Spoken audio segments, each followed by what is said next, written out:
કોરિયાની લડાઈ વખતે American જનરલે radio ઉપર એવી અપીલ કરી કે લડાઈને કારણે ઘરબાર વગરના થઈ ગયેલા હજારો રક્ષણાર્થીઓ માટે દવા પૂરી પાડવા માટે દવાઓ અથવા નાણાંની જરૂર છે. જેઓએ રેડિયો ઉપર આ અપીલ સાંભળી તેમાં એક 8 વર્ષનો છોકરો પણ હતો. જેવી અપીલ પૂરી થઈ કે તરત તે દોડતો કેમિસ્ટની દુકાને પહોંચી ગયો અને ત્યાંથી એસ્પિરિનની એક બોટલ ખરીદી લાવ્યો. તેને પેક કરીને જનરલને પાર્સલ કરી. કોઈક રીતે આ પાર્સલ સીધું જનરલની પાસે પહોંચ્યું. જનરલ બહુ જ વ્યસ્ત હતા, પણ એટલા બધા વ્યસ્ત નહીં કે આ છોકરાની ચિઠ્ઠી વાંચી ના શકે.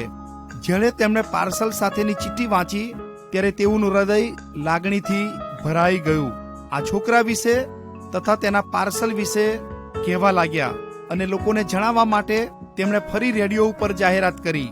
આની બહુ મોટી અસર થઈ અને આ છોકરાની એસ્પિરિનની અજાયબ પરિણામ એ આવ્યું કે દવાઓથી ભરેલું એક વિમાન કોરિયામાં મોકલવામાં આવ્યું.